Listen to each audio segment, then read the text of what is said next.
Welcome to this edition of Student Projects. For this semester's class in multi-television camera production, this is a sample of Alfredo Andrade's productions since taking on the media arts degree. One of the first assignments this semester was for the students to produce a typical talk show. Here's a segment of that show. If it's on a finger, I can move my hands and the wound's still going to be there. But the details are harder to put it on this. Another thing that I'll use is scar wax. So this right here is good and it's good for details, but if I did it on the finger and I started moving my finger a lot, then it'll come undone. So it's not good for long term. Okay.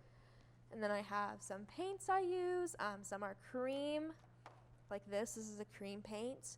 And then I also have alcohol activated paints in here, and this is what I use to paint the wound and add the aged blood, the bruises. So that's what I use for that. What colors do you find yourself using the least in these palettes? I definitely use this one a lot. So a lot of colors from this one I use less, just because this one requires this is usually for dead people. Okay. So I usually use these colors the least. Yeah. So okay. Yeah. Super cool. All right, guys, let's show y'all some images of Caitlin in action. So for the first image, this is some work I did on set for a short film, and I used scar wax, and I just rolled it up in 2 little balls, and I put it on his forehead, and then I used the end of a brush to smush the where the bullet would be in there. And then I painted it with the alcohol activated paint set I showed you, and that's how I got that look. It looks totally realistic. Thank you. Let's see another one. This is just me on set doing a bruise with the same paint set. Cool. Let's see one more. Wow. How'd you do that? I just scooted my finger down, and then I built up the fake finger, the finger that was ripped off or whatnot, with the scar wax. Yeah. And I used it for that because I knew that will only be used for a photo, and that was it. So I could use that. So your finger's just bent this? Yeah, it's just bent. It's totally believable. That's awesome. Thank you. But yeah, it was really fun look to do. Super cool. Well, there you have it, guys. I think we should show our audience up close how all of this comes together. Any volunteers? No? Well, then I guess I'm up. What are we doing? I can do a quick scratch. Okay. Excellent. Looks like I'm about to get punched with a brush. What I'm going to use for this one, I'm going to use the scar wax that we were talking about earlier, because I think that we can get a lot more detail out of this, and it's just quicker to use. All right. With this, though, just make sure to not move your forehead, because like I said, it can come undone. Okay, I'll try my best.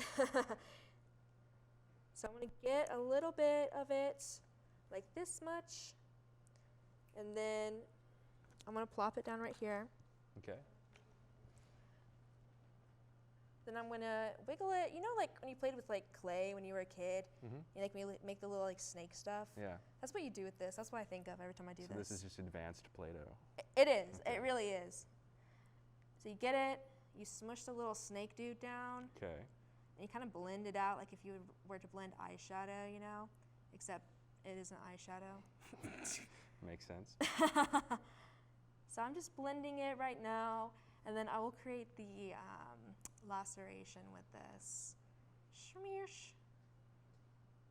I'm just trying to blend it into your skin. And if you notice, it's slightly different color from your skin tone. And so what I do, just to cover that up, is just the blood, and the aged blood will fix that. Okay. So I'm making sure that's blended in there. Okay, let me wipe off my fingers. This stuff is super sticky. This gets everywhere. So I want to wipe them off before I color. Okay, so got the palette. It's really dry, so you have to spray activator on there. Kind of like watercolors, except with alcohol. Okay. Then I'm going to grab a thin brush.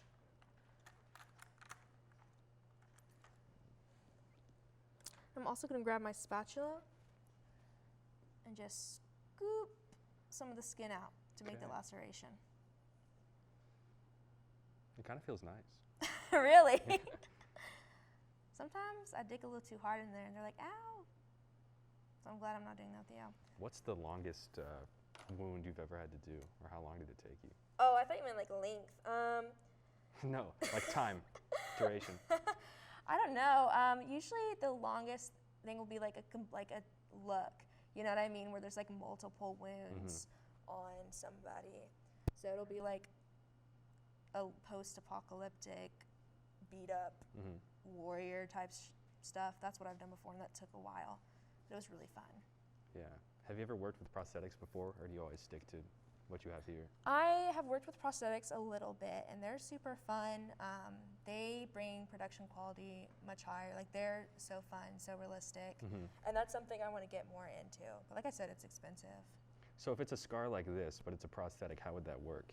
So you would, there is like spirit gum, or there's adhesives, and you would put adhesive on it and then put down, and then you would blend it the same way. But it would already be colored, so it's much quicker than this. It's like this, but reusable, right? Yes. Okay.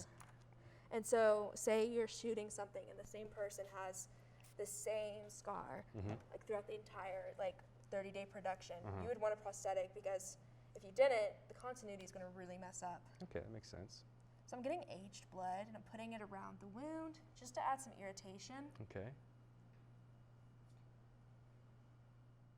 This talk show was directed by Alfredo and was aided by a team of talented individuals whose skill made the production look as smooth as it looks. Another assignment was to produce a news feature story. This was an individual project. Let's take a look at that now. It's been 1 year since the COVID-19 disease was classified as a pandemic by the World Health Organization, and many students have seen a variety of changes in their lives during the course of that time. But the question remains, to what extent? Online, that was very difficult.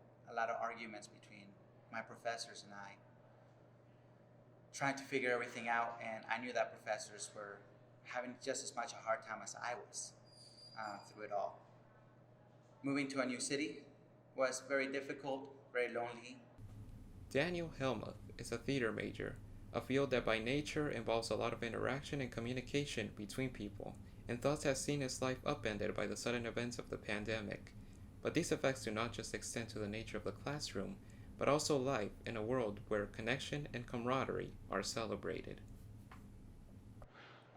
With performances having to cancel, with memorizing lines, doing things that you need a scene partner with, to all of a sudden doing that to having your scene partner on Zoom, where you're talking to a computer. You got to share an emotion with a computer. With someone that's not really there, it's very difficult.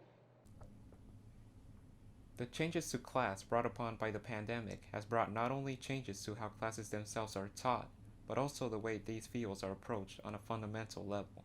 An example of this is the audition process, the very beginning of a theater student's journey into their next project. Most auditions now are held over Zoom. Now they just send you an email of the script 2 days in advance.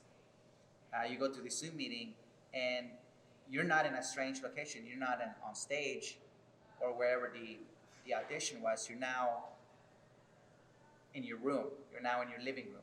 You're now in your backyard. This, naturally, has taken a toll on the average student. The pandemic has taken the personal element of what makes special events unique experiences through guidelines like the use of face masks and maintaining a level of anonymity that comes as a result. Despite the benefits that masks provide, the desire for normalcy also persists. Now that I feel like there's always light at the end of the tunnel. You know, it started off difficult, and now that things are looking better, you know what you've lost, and then you learn to appreciate what you get. This is Alfredo Andrade reporting for Media Arts 3220. The segment you have been watching now is focused on the current events of COVID-19 pandemic.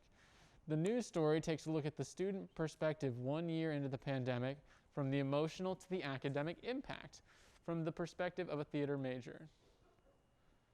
This has been a showcase of Alfredo's body of work. Congratulations to this semester's class for overcoming new challenges and coming together and doing a great job.